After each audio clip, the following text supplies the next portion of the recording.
From motion capture to virtual production, Disney has been able to bring everything from the Pride Lands to Agrabah into the real world.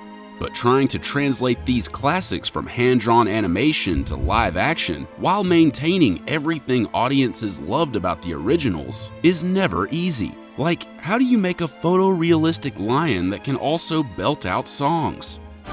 It means no worries for the rest of your day. To see how they did it, take a peek at what 8 Disney live-action remakes look like behind the scenes. Actress Liu Yifei trained for 3 months, about 6 to 7 hours per day, to portray Mulan, like here, where you can see her preparing for one of the movie's epic sword fights. According to cinematographer Mandy Walker, the actress did about 90% of her own stunts. The cast had to learn everything, from martial arts to horseback riding for the action-packed film. Meanwhile, many of the film's gravity-defying stunts were achieved with impressive wire work.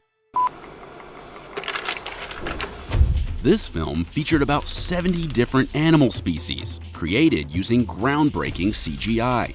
There was a key step in the process to making sure all of the animals looked so realistic: facial rigging. During this stage, animators explored what muscles animals have that humans do not.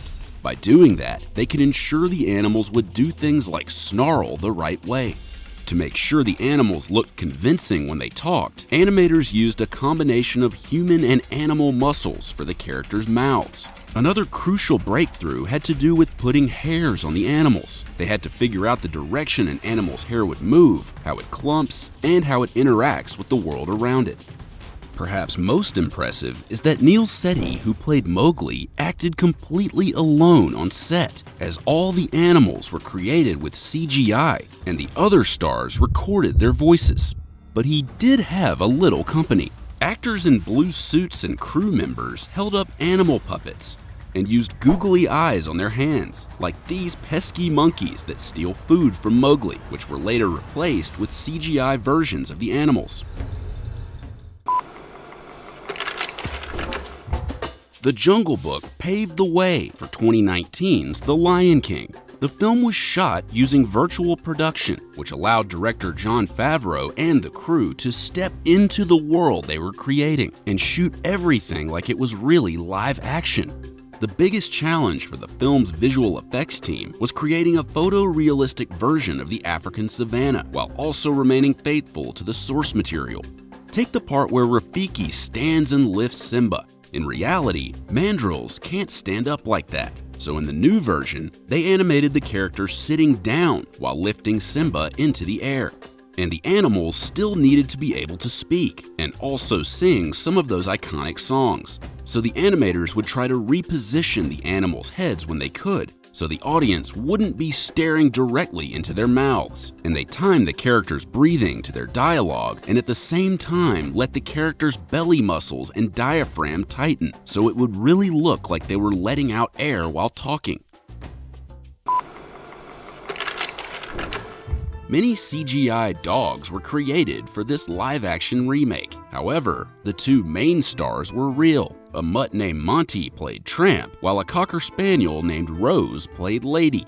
Perhaps nothing was more challenging than filming the most iconic scene from the 1955 original, when the 2 dogs share a plate of spaghetti and meatballs. This scene took 3 days to film, and while shooting it, the noodles kept breaking. So instead of using actual noodles, they used undyed licorice soaked in chicken broth. This ensured that the noodle was strong enough for the take, and also that the dogs had something quite tasty to eat. The moment where the 2 dogs' snouts touched, though, that was CGI. The elephants were created with masterful visual effects work by MPC Film. However, the actors still needed something on set to sell the scenes. So an actor and a stunt double in green suits stood in for Baby Dumbo. But first, they had to learn to move like a baby elephant, which included walking around on all 4s using these stilts. No easy feat on long shoot days. Instead of making the genie character an entirely CGI creation, Will Smith got to fully embody him and his dance moves, and it was all captured by a motion capture suit. While Aladdin initially received criticism for how the genie looked in his blue form, the movie ended up having him in human form whenever it could. And to get a sense of some of the film's impressive stunts, just look at the one jump ahead sequence. While most movies are shot at 24 frames per second, some parts of this sequence were shot at a slow motion 36 frames per second, while others were shot at an incredibly fast 18 frames per second. According to director Guy Ritchie, actor Mena Massoud had to make sure he was singing completely in sync, so at some parts he had to sing really fast and other parts really slow. Mistress of Evil is a sequel to the 2014 retelling of Sleeping Beauty from the villain's perspective. This movie had to make its titular character, and many other characters, fly. They pulled this off using two different methods. The first was using wires, a more traditional, practical method for lifting up characters in the air. The second way was lifting actress Angelina Jolie and the other flying characters up with these two-pronged forks.